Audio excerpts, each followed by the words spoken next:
क्या आपने कभी नो कॉस्ट ईएमआई या बाय नाउ पे लेटर जैसी स्कीम्स में अपनी कोई मनपसंद चीज खरीदी है?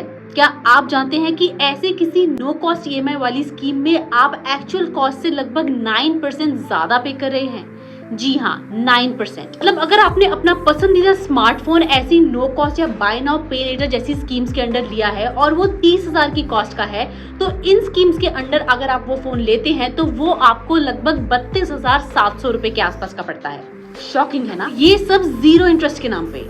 आरबीआई ने भी ये ऑफिशियली कंफर्म किया है कि जीरो इंटरेस्ट जैसी कोई भी स्कीम बैंक्स यूज नहीं कर सकते।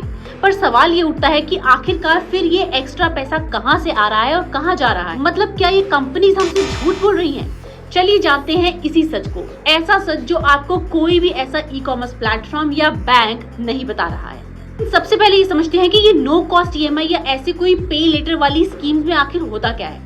जब भी आपको किसी मार्केट प्लेस पे ऑफलाइन या ऑनलाइन ऐसी नो कॉस्ट वाली ईएमआई दिखती है जो कहते हैं कि 2,000 पर महीने पे करिए इस पूरी एक्चुअल कॉस्ट के लिए बिना किसी इंटरेस्ट के, वाओ, कोई भी एक्स्ट्रा चार्ज नहीं, कितनी मस्त डील है, राइट? रॉन्ग। जब आरबीआई ने ये कंफर्म कर दिया है कि बैंक्स ऐसी 0% इंटरेस्ट को रन नहीं करते हैं, इनफैक्ट ऐसी कोई स्कीम एग्जिस्ट ही नहीं करती है, तो फिर ये स्कीम्स हर जगह कैसे दिखती हैं?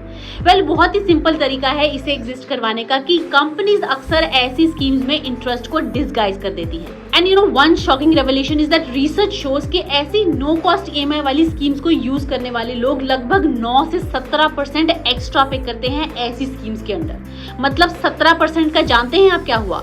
ये कि अगर 30,000 की कोई चीज आपने ली है तो उसके आपको लगभग 5,000 एक्स्ट्रा देने पड़ते हैं ऐसी जीरो कॉस्ट वाली स्कीम्स पर। ये एक्स्ट्रा चार्ज आपसे किस तरह लिए जाते हैं उन्हें समझिए। सबसे पहला कारण है इसमें वो प्रोसेसिंग फी। ऐसी स्कीम्स के अंदर बैंक 0% से लेकर 15% तक की प्रोसेसिंग फी चार्ज करते हैं। कई बार तो वो फ्लैट 500 रुपीज भी ऐसे प्रोसेसिंग फी के लिए चार्ज करते हैं जो ऑफर में कहीं भी क्लियरली मेंशन नहीं होता, और आपको लगता है कि ये नो कॉस्ट ईएमआई है, लेकिन एक्चुअल में आपके लगभग 500 रुपए उड़ गए होते हैं, और अभी तो ये सिर्फ शुरुआत है। दूसरा सबसे बड़ा रीजन है हिडन कॉस्ट का प्राइस मार्कअप। मतलब अगर आप कोई चीज अपफ्रंट कैश में खरीदते हैं तो उसकी कीमत कम हो सकती है। फॉर एग्जांपल, अगर आपको एक स्मार्टफोन ऐसी नो कॉस्ट ईएमआई के अंडर 30,000 का पड़ रहा है तो वो ऐसी अपफ्रंट कैश पेमेंट के केसेस में आपको 25,500 का पड़ रहा है। That means you are paying रफली 4,500 rupees extra for that product. है वो असली कॉस्ट जो आपको जीरो इंटरेस्ट के चक्कर में पे करनी पड़ रही है। अब बात करते हैं एपीआर की, जो बाय नाउ पे लेटर जैसी स्कीम्स में एनुअल इंटरेस्ट 0 से लेकर 36% तक होता है, और अगर ऐसे में आप लेट पेमेंट करते हैं तो ये कॉस्ट और ज्यादा बढ़ जाती है। लेट पेमेंट की फी लगभग 0 से लेकर 2,000 रुपए तक होती है, क्योंकि एक छोटी सी चूक ईएमआई ना पे करने की आपको बहुत भारी पड़ सकती है, और ये सब हिडन होता है, आपको इन कॉस्ट के बारे में पहले नहीं बताया जाता है।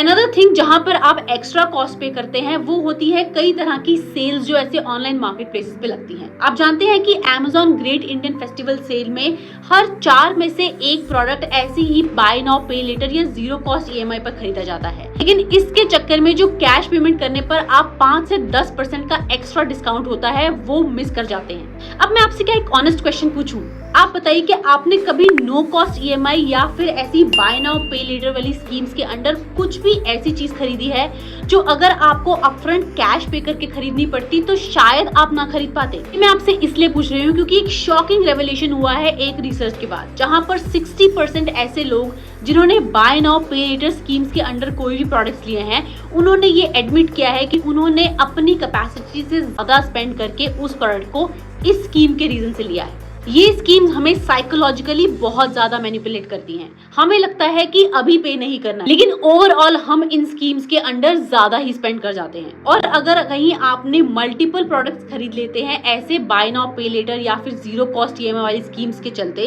तो वहां पर आपके हाई चांसेस हो जाते हैं डेट ट्रैप में फंसने के, क्योंकि बहुत से चांसेस होते हैं कि आप कभी ना कभी कोई एक ईएमआई मिस कर जाएं और वो आपके ऊपर ऐसा इंटरेस्ट लगेगा कि वो स्नोबॉल इफेक्ट होके इतना बड़ा अमाउंट बन जाए कि आप उसे चुका ही ना पाए। This is scary, right? पिछले ही महीने मेरे एक फ्रेंड ने भी गेमिंग लैपटॉप लिया है ऐसी एक नो कॉस्ट ईएमआई स्कीम के अंडर, और मुझे उसके बाद रिसर्च करने पर पता लगा कि उसने एक्चुअल में 8,000 रुपए एक्स्ट्रा पे किए हैं इस स्कीम के अंडर। सोचिए जब आरबीआई ने ये कंफर्म कर दिया हो कि 0% इंटरेस्ट जैसी कोई चीज ही नहीं होती है और फिर से उन्होंने एक बार कहा कि बैंक्स को हर हिडन कॉस्ट को लोगों को बताना पड़ेगा, उसके बावजूद भी जब ये सब स्कीम्स चल रही हैं तो उस केस में आपको खुद ही ऐसी चीजों से अलर्ट रहना पड़ेगा। एंड नो डाउट कि ये ईएमआई कल्चर भी एक बड़ा कारण हो सकता है कि इसकी वजह से इंडिया की हाउस होल्ड सेविंग्स रिकॉर्ड लो पे पहुंच चुकी हैं। इसी कल्चर की वजह से शायद हमारी सेविंग्स फर्स्ट वाली अप्रोच कहीं गुम होकर रह गई है। 70% प्रीमियम स्मार्टफोन्स अब ईएमआई पर बिकते हैं। ये सिर्फ हमारी इंडिविजुअल इकोनॉमी नहीं बल्कि पूरे देश की इकोनॉमी को भी इफेक्ट कर रहा है। ईएमआई कल्चर के आने के बाद फाइनेंशियल एक्सपर्ट्स भी यही बताते हैं कि अगर यही हमारी अप्रोच रही तो हो सकता है कि कभी कोई ग्लोबल फाइनेंशियल क्राइसिस आया तो हम नहीं बच पाएंगे, क्योंकि हमारे पास उस हिसाब से किसी तरह की कोई सेविंग्स ही नहीं होने वाली है। अब सवाल यह है कि क्या हमें ऐसी नो कॉस्ट वाली ईएमआईज को यूज ही नहीं करना चाहिए? मैं आपसे ये बिल्कुल नहीं कह रही हूँ, लेकिन हाँ, हमें स्मार्ट बायर जरूर बनना होगा। इसके लिए आपको कुछ चीजों का ध्यान रखना चाहिए, जैसे कि जब भी आप कोई ऐसा प्रोडक्ट खरीदने का डिसीजन ले रहे हैं तो उसके पहले आप ओवरऑल कॉस्ट को बिल्कुल कंपेयर करिए। मतलब एक नो कॉस्ट ईएमआई पे मिलने वाले प्रोडक्ट की cost versus upfront cash payment मिलने वाले उस प्रोडक्ट की कॉस्ट को कंपेयर करिए और उसके बाद ही अपना डिसीजन लीजिए। प्रोसेसिंग फी और टर्म्स और कंडीशंस को काफी बारीकी से पढ़िए, ये बहुत इंपॉर्टेंट एस्पेक्ट है। कैश डिस्काउंट को भी बिल्कुल भी मिस मत करिए। कभी कभी ये डिस्काउंट्स ईएमआई से ज्यादा वैल्यूएबल पड़ते हैं। And one more important thing, अपनी लिमिट में रहकर ही आपको ऐसे स्पेंड्स करने चाहिए। जस्ट बिकॉज ईएमआई पे या फिर अभी पैसे नहीं देने और बाद में पे करना है, उस स्कीम के चलते आप कुछ प्रोडक्ट खरीद रहे हैं, लेकिन एक्चुअल में अगर देखा जाए तो अगर आप उसे अभी अफोर्ड नहीं कर सकते हैं तो शायद वाइज डिसीजन वही होगा कि आप वो प्रोडक्ट अभी ना ले और सेविंग करने के बाद अपफ्रंट कैश पेमेंट करके उस प्रोडक्ट को लेंगे तो ज्यादा फायदे में रहेंगे। और अगर आप ऐसे ही कॉन्शियस डिसीजन लेंगे तो नो कॉस्ट ईएमआई कभी कभी बेनिफिशियल भी हो सकते हैं, लेकिन इन्हें ब्लाइंडली फॉलो मत करिए किसी तरह के पीयर प्रेशर या फिर फॉल्स कमिटमेंट्स के चलते। अपने एक्सपीरियंस मेरे साथ कमेंट में जरूर शेयर करिए कि आपने ऐसी नो कॉस्ट ईएमआई या bye now pay letter scheme के अंडर कौन से प्रोडक्ट खरीदे हैं। क्या आपको पता था इन हिडन कॉस्ट के बारे में और क्या आपने भी कुछ एक्स्ट्रा पे किया है? याद रखिए, जहां पर भी फ्री लंच मिले ना, वहां तो बिल चेक जरूर ही करना। And I will see you in another shocking fact revealing video. Till then, stay tuned and stay informed.